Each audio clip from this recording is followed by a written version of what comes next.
it is natural from the point of view. Okay, if everybody has got the text, we'll start. Yeah. Okay. So it seems we have read it, and I have to read each each sentence and see whether it's clear. Okay. So it is he is applying the concept. Aurobindo is applying the concept of sacrifice to the works of knowledge. Who are the ones who do works of knowledge? Okay. Those who are studying, those who are researching, those who are thinking out new policies, philosophers, okay, researchers, scientists. They are the ones who are doing mental work, and that's knowledge. So he divides this whole paragraph into philosophy, and that also there are two types of philosophies. Then he goes to religion, and then he goes to science and art, because science also is a mental thing, and then finally he goes to science and art and religion. All these things he discusses under the heading of works of knowledge, and the concept is of sacrifice. As I said, sacrifice is not to be seen as something you are sacrificing something very precious to you, and you feel that you are devoid, you are deprived of something very precious to you. That feeling should not be there. It should be a happy giving. And what are you giving? Whatever you have, whatever action you are doing, whatever thought you are doing, whatever results you are expecting, everything is for the Lord. This is the essence of sacrifice, yajna. It is taken directly from the Gita. Okay.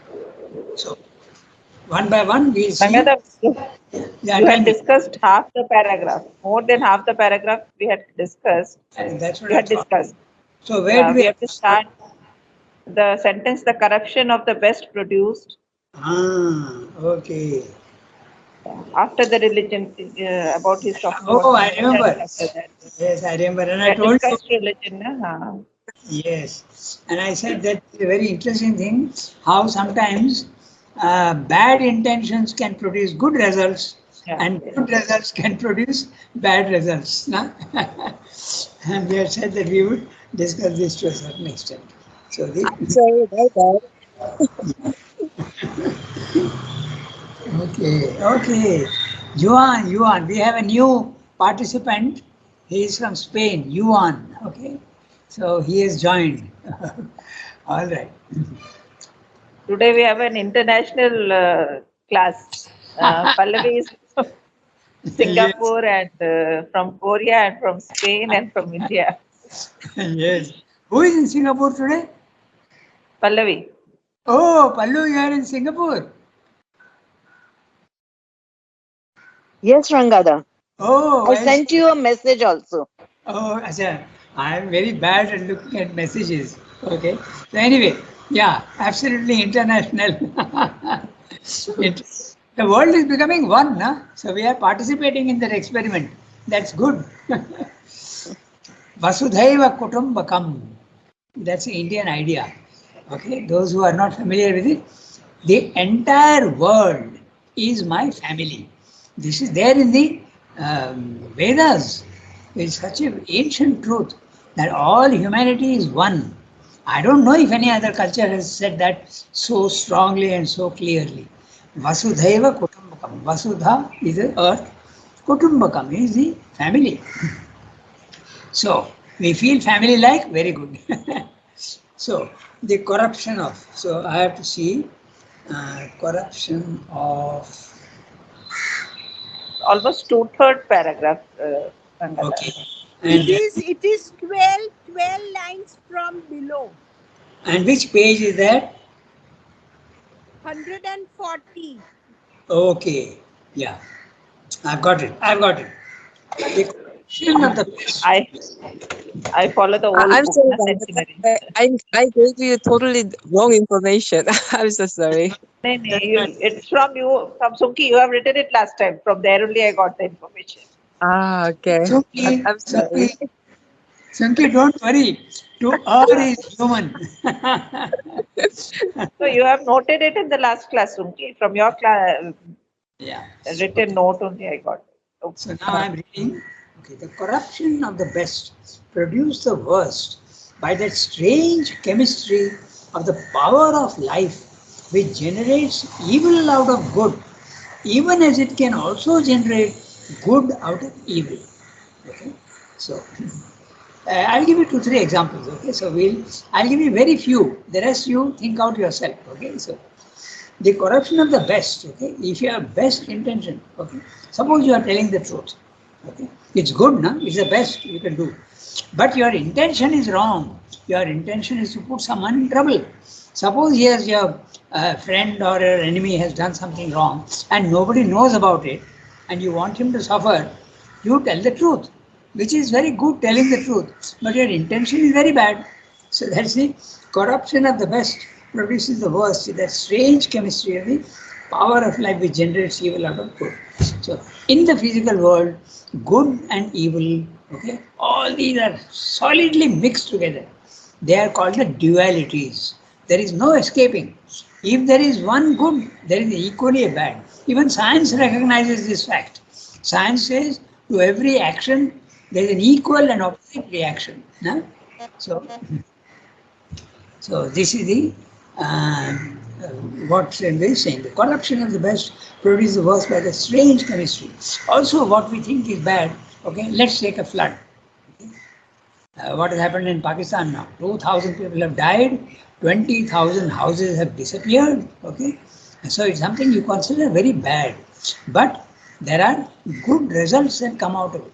Take World War II. Okay, it was a violent war, and war is never good, considered good. It's destruction. But what did it do? It eliminated the threat of the world being dominated by the Asuric forces. So that was something very good. So destruction is not always bad. Okay, take a forest fire. A forest fire also removes all sorts of unnecessary dry vegetation, and again everything new comes up again. So there is constantly a mixture of good and bad, destruction and creation. That's what Shelby is saying. Okay. I remember in one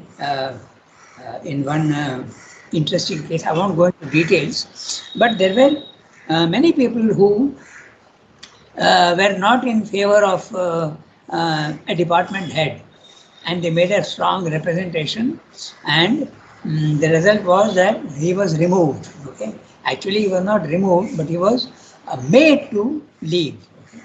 And but that produced a very good thing for the individual. It became a life-saving thing because he was free then for other things. So, so many things can happen.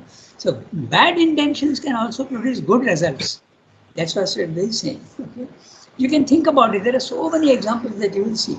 Sometimes you do something with a good intention, it turns out to be bad. Sometimes you do something with a okay, a very easy example also is you start feeding the poor. You think you are doing very good, but you are making them lazy. Okay, so this truth is also recognized by the not a proverb exactly, but a parable which says that if you give fish to a man for one day, you are doing something okay. You are doing, but you are solving the problem only for one day. Now teach him how to fish, and you have solved his problem forever. So this is exactly what you have to do. You have to go to the root of things and try and make it absolutely fundamental. All philanthropy, all altruism is not bad, but it is incomplete. It's a half solution. So the corruption of the best produced the worst by the strange chemistry of the power of life, which generates evil out of good, even as it also generates good out of evil. At the same time, in a vain effort at self-defense against this downward gravitation, religion was driven to cut existence into two by division of knowledge, works, art, life itself into two opposite categories. the spiritual and the worldly. Okay? So, there are spiritual works and there are worldly works. Suppose I am going for a job, okay? I am just sitting in my car or a scooter and going. There's nothing religious about it. It's a worldly act. I go do my job and come back home. It's a worldly act. But if I go to the temple, there's a suggestion of amount of spirituality. So you make two different categories altogether. And there are many who say, don't do worldly works, do only spiritual works. Religious and mundane, sacred and profane. Sacred, that which is connected with the divine.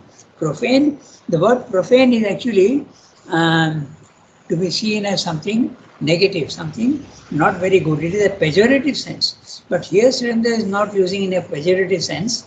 Pejorative means bad sense, negative sense. But he is not using it that way here. Something sacred and something what you call nowadays secular. That means nothing to do with religion, ordinary life. Okay. So you are dividing into this. Do Mother and Srindra agree with this? Certainly not. Okay. Mother was asked where to draw the line between ordinary life and spiritual life. She said there is no difference. You can lead a very, very ordinary life, but in a spiritual manner. Okay. So you can continue to do your profession, whether you are an engineer or a surgeon or a doctor or whatever you are, a journalist, you can always do it for the Lord. You don't need to do it for yourself. Okay? So, religion was driven to cut existence into two by a division of knowledge, works, art, life itself into two opposite categories. Even art, by the way, art can be, we'll come to that. I'll discuss that, how it can be into two different categories. It's into two opposite categories, the spiritual and the worldly, religious and mundane, sacred and profane. But this defensive distinction itself became conventional and artificial and aggravated rather than healed the disease. This is in religion. Now he starts discussing science and art. So, what about an example of how it got aggregated? Religion started doing all sorts of things which are not right. No? We know of the Crusades.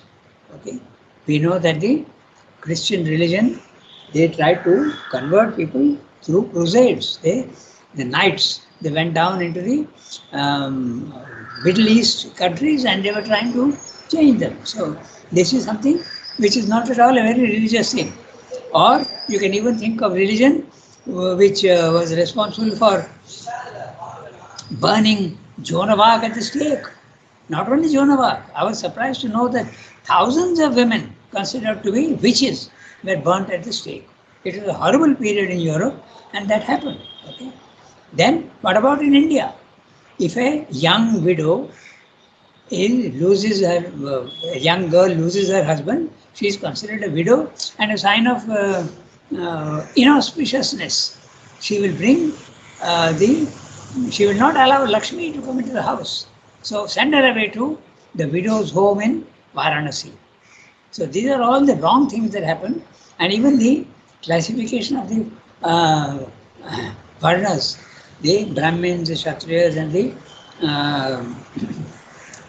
Shudras and the Vaishyas. No, what is that? Yeah, Vaishya, no? Brahmin, Kshatriya, Vaishya, no? Am I right? Yeah. Okay, and Shudra. Then we started looking down on the Shudras. So that was a horrible thing. So religion itself, which is supposed to do holy works, starts doing opposite things. Okay, so this is one example. So he's telling you how there is a mixture of all these things. Then we come to, Srindra is going to discuss science and art. Okay, and the science also is a mental activity. It's a knowledge, and art also, although it is more emotional than, still Srindra says we can consider it to be a work of knowledge. Okay. So, note interestingly how he has put 3 dots, 4 dots actually. We would have started with a new para, but he is starting in this way because he is considering the division of works into religious and non-religious. So he is continuing in the whole para.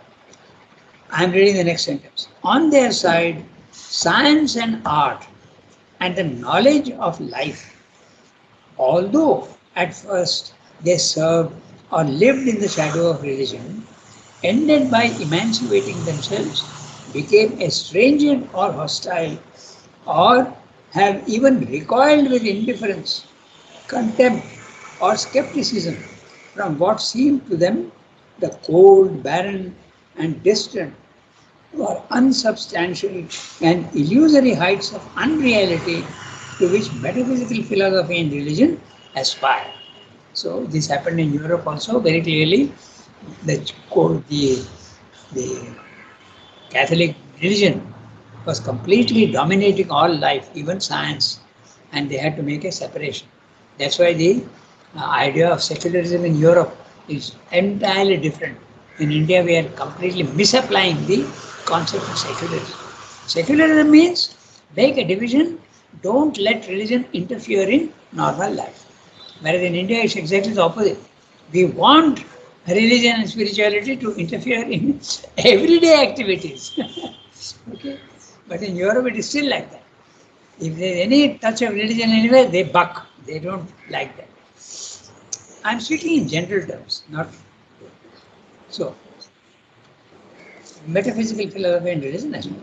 For a time, the divorce has been as complete as the one-sided intolerance of the human mind could make it, and threatened even to end in a complete extinction of all attempt at a higher and a more spiritual knowledge. That is true even today in Europe. Only if anything is there which is slightly, they start denying it and they say, no, this should not come in. And there is always doubt even about spiritual truths. Largely. Even in India, the modern educated, Western educated Indians, they have the same feeling. Okay? So that's why they are not allowing Sanatana Dharma. Okay, it's so obvious. Okay, I go to the next sentence. Yet, even in the earthward life, the non-religious life, a higher knowledge is indeed the one thing that is throughout needful. So I'm saying that is needed, okay, even in ordinary life. And without it, the lower sciences and pursuits, however fruitful, however rich, free, miraculous in the abundance of their results, become easily a sacrifice offered without due order unto false gods.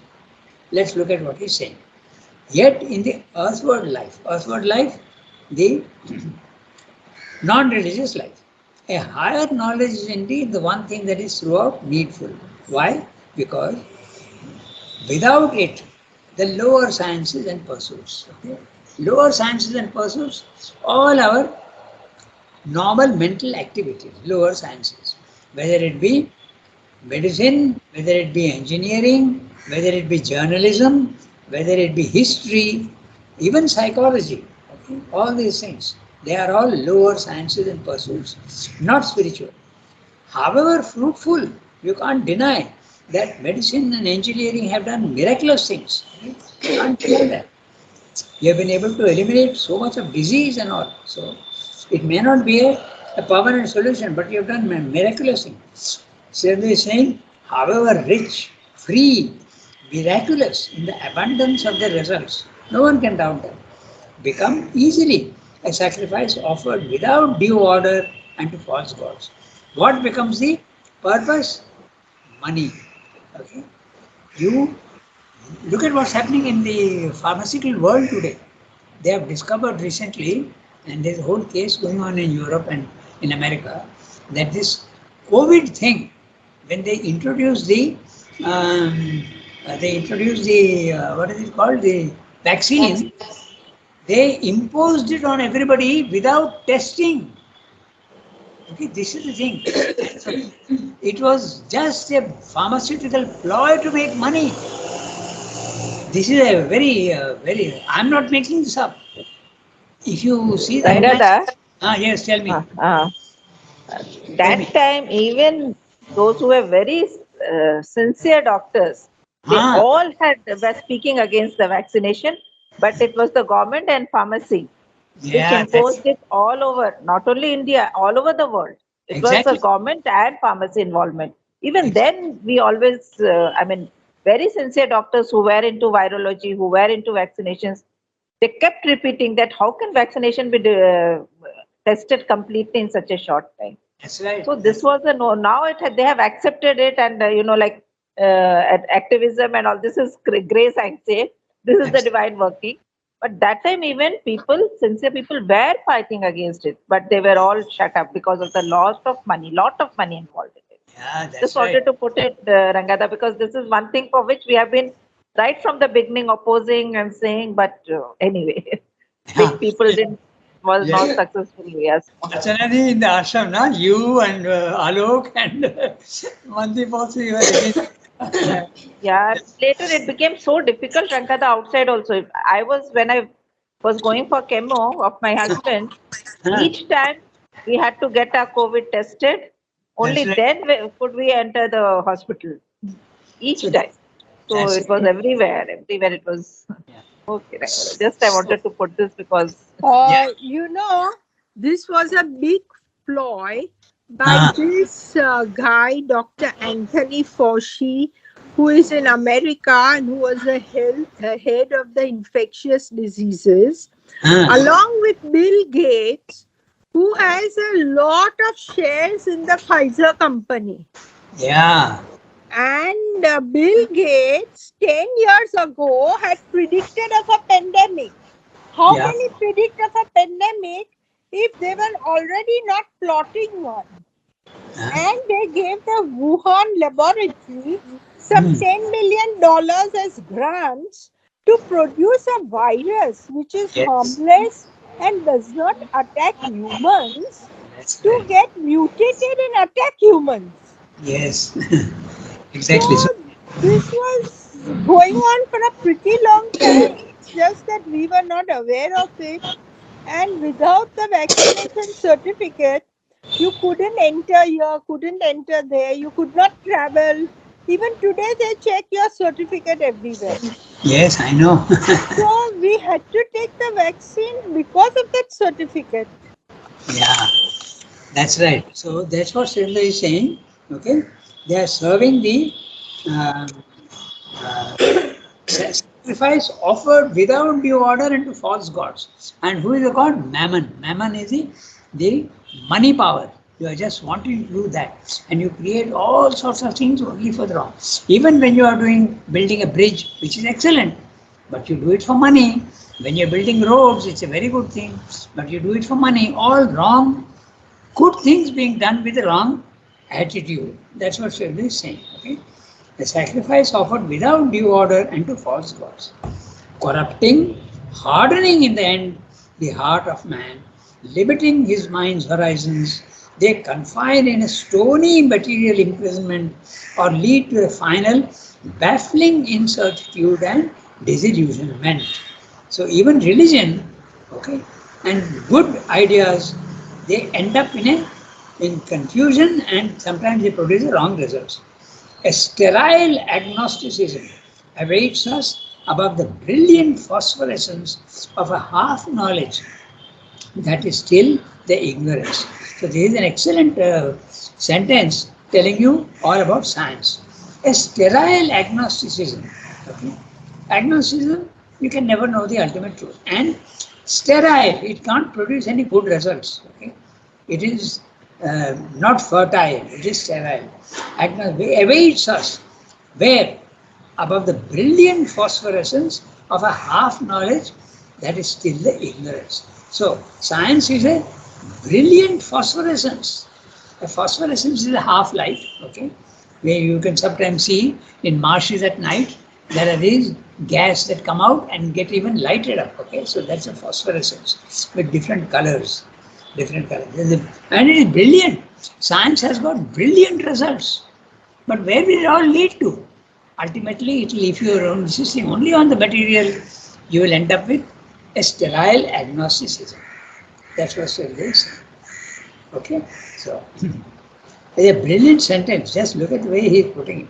A sterile agnosticism awaits us above the brilliant phosphorescence. So, science also at the maximum level, science if it is materialistic, it will only lead to a agnosticism. So, in other words, science has to go beyond the material, and that it is done. No? Nowadays, it is very much accepted that the physical world, there is consciousness, and there is a other values other than material. All this is now being recognized even by scientists. Okay, so now we can go to the next para. A yoga turned towards an all-embracing India. Who will read? One of you has to read. Shall I read? Yes, do that. Yeah. A yoga turned towards an all-embracing realization of the supreme will. A supreme will not despise the works or even the dreams. If dreams they are of the cosmic spirit or shrink from the splendid toil and many-sided victory which he has assigned to himself in the human creature. But its first condition for this liberality is that our works in the world too must be part of the sacrifice offered to the highest and to none else, to the divine Shakti and to no other power. In the right spirit and with the right knowledge, by the free soul and not by the hypnotized bond slave of material nature. If a division of works has to be made, it is between those that are nearest to the heart of the sacred flame and those that are least touched or illumined by it because they are more at a distance, or between the fuel that burns strongly or brightly and the logs that, if too thickly heaped on the altar, may impede the ardor of the fire by their damp, heavy, and diffused abundance. But otherwise, apart from this division, all activities of knowledge that seek after or express truth are in themselves rightful materials for a complete offering. None ought necessarily to be excluded from the wide framework of the divine life. The mental and physical sciences, which examine into the laws and forms and processes of things, those which concern the life of men and animals, the social, political, linguistic, and historical, and those which seek to know and control the labors and activities by which man subdues and utilizes his world and environment, and the noble and beautiful arts which are at once work and knowledge. For every well-made and significant poem, picture, statue, or building is an act of creative knowledge, a living discovery of the consciousness, a figure of truth, a dynamic form of mental and vital self-expression or world expression. All that seeks, all that finds, all that voices or figures is a realization of something of the play of the infinite, and to that extent can be made a means of God realization or of divine formation. But the yogin has to see that it is no longer done as part of an ignorant mental life. It can be accepted by him only if by the feeling, the remembrance, the dedication within it, it is turned into a movement of the spiritual consciousness and becomes a part of its vast grasp of comprehensive, illuminating knowledge. One page para where he is telling you very clearly that a yoga which includes all life should not make any distinction between activities. If at all you have to make a distinction between activities, do that in which there is more possibility of offering it to the divine and less possibility of offering it to the divine. He says very clearly that not a single activity, just like in the Gita, okay, not a single activity in the physical world, you cannot say of it that it cannot be offered to the divine. It is so anti-divine that you cannot offer. You can't say that. Everything can be offered to the divine. But obviously there are activities which it is more difficult to offer to the divine. Okay, let's say you're playing football. You are a professional footballer. It's not easy to offer that to the divine, although it can be done.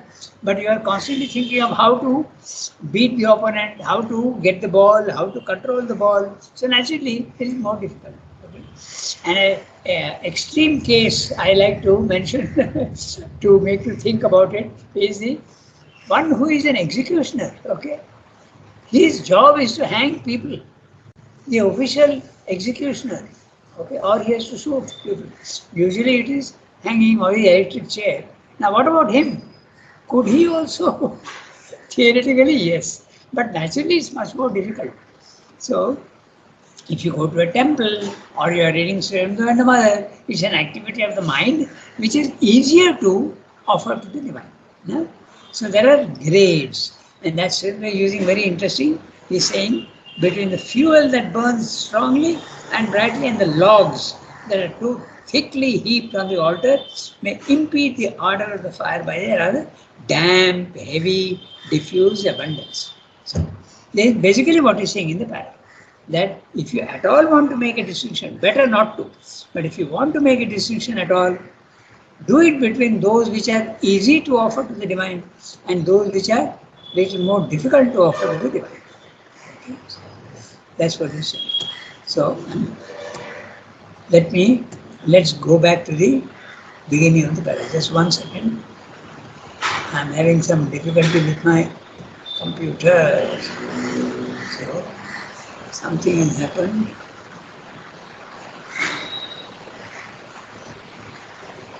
Close the program.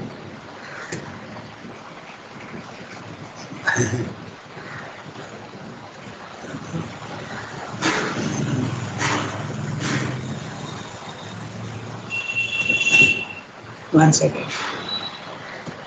Yeah, now I can get back to my proper screen. Just 1 second. The computer plays games with us, na?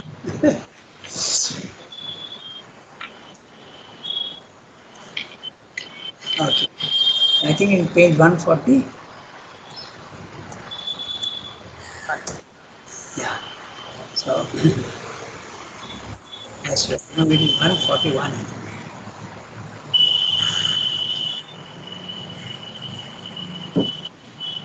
Yeah. Hey, you got it. I've got it. Okay. So now I read each sentence and they have about 10 minutes of it. Ranganath, Yeah, tell me. Ranganath, Huh. when we were discussing the last discussion, you can also say, can we say that the tantrics also try to take all those which are normally. Can you hear me? Yes, yes, I can hear you. Tell me. What I'm saying is that can we say that the tantrics took up all those which are normally told to take away from the divine, and they tried to convert it to make it a way also of going to the divine. The tantrics.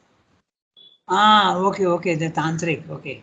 So that also is an example of how. And by the way, there are two branches of tantra, na? You are talking of tantra. Yes. Yeah, there is the right hand path and the left hand path. Okay? Yes. Yeah, Vama Marga and the Dakshina Marga. So Dakshina Marga is pure, but the Vama Marga goes wrong. Yeah. And you have a very Because interesting. it's more difficult, can we say, Rangada? Or is it wrong itself? No, it is not wrong.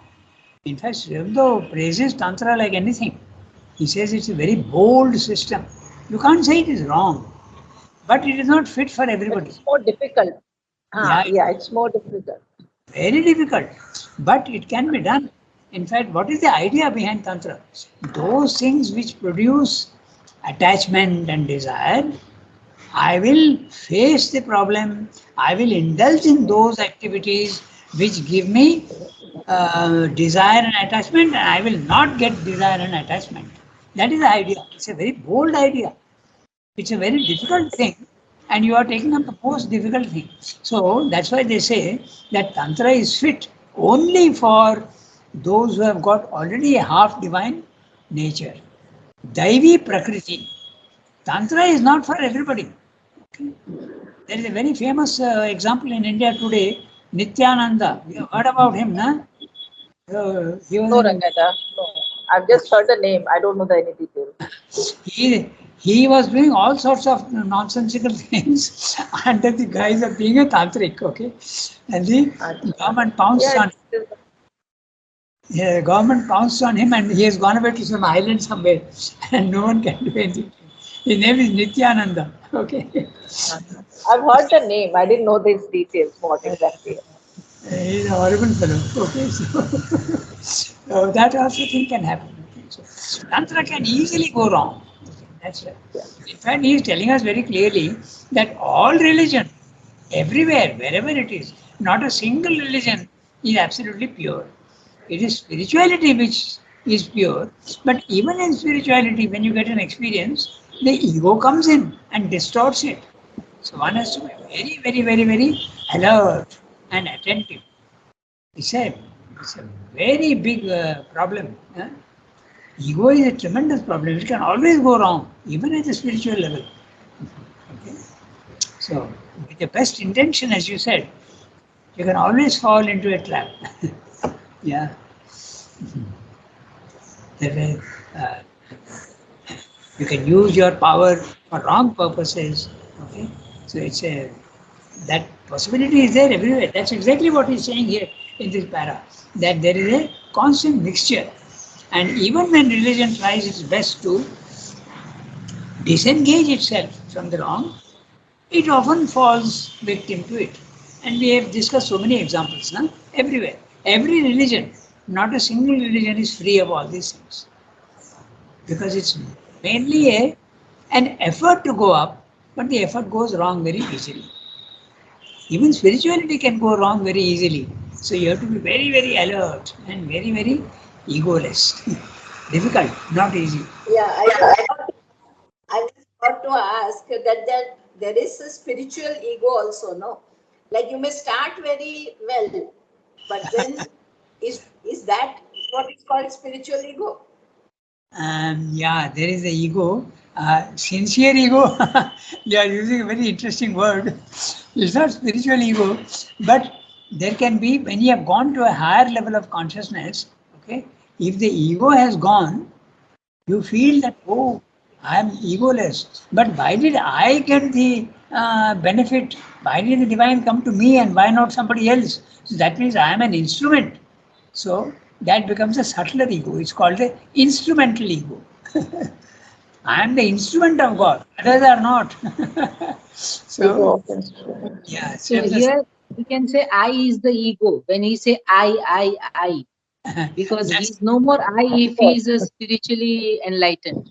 That is the lowest grade of ego. Absolutely. The I and mine is absolutely the lowest grade. That is ego par excellence. But when you go to the spiritual consciousness, it can be replaced by the instrumental ego. And then finally, even if you go even above that, there can be a spiritual ego. Because uh, the ego is largely gone, and yet there is a sense of individuality. The difference between Yeah. individuality and ego is very, very subtle. So one has to realize that. So, in fact, that's exactly what is discussed in these two paras, constant mixture. Okay? And that's why he says it is better, at least the integral yoga does not make a difference between mundane works and spiritual works. You have to try and bring the divine into everything you do. You may go wrong, but your intention is the right one. Don't make a difference and say there are activities in the physical world which are absolutely non spiritual and non religious. That's not true. It can be changed. That's exactly right. Okay. And the Gita also.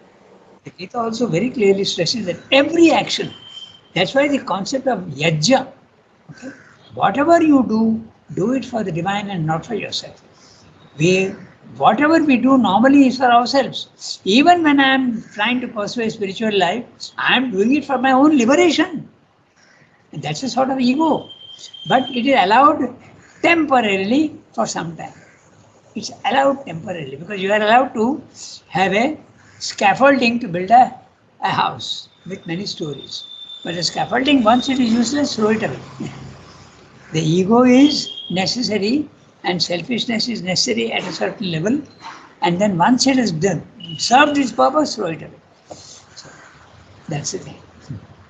Okay, so we have only 2 minutes left. So today we will redo this. Sunki, make a note, okay? So page, Yes. we will redo 141. Mhm. And we will redo a yoga turn towards an all-embracing realization. Yes. Yeah, we got into a discussion, Archana's question about Tantra. Okay. Exactly, it reflects exactly what Sridhar is saying here. It is so sincere, but they have chosen a very difficult path. There are so many different yogas, each one is not the same effort. Okay? That's why Sridhar says the most easy is the path of surrender. Let the divine do everything for you, surrender to him. Of course, surrender is not easy, but comparatively it's the easiest because your only effort is to give to the divine whatever you are doing. It's relatively easier. Whereas in the Surrender, Ranganath, I feel surrender where there is one problem. We sometimes surrender to our own desires and we say we are surrendering to the divine. absolutely, If the real absolute sincerity and absolute looking is not there, then yeah, often we do that. I mean, I feel I do that often. absolutely, you are right, absolutely, and that is the reason why he says that the vital is a huge fraud. Okay, it is constantly fooling you. We always, vital is a tremendous charlatan. He uses the word charlatan in French. We use the word charlatan. It is constantly fooling you. It fools you much better than you fool others. So, that's right. Nobody said that this path of spiritual life is easy. It's very difficult. Okay, it's 8:35. I wish all of you a very, very happy day and have a nice day. Au revoir, Thank you, everybody. Ranganath. All Thank good you, days. Rangada. Au revoir, everybody.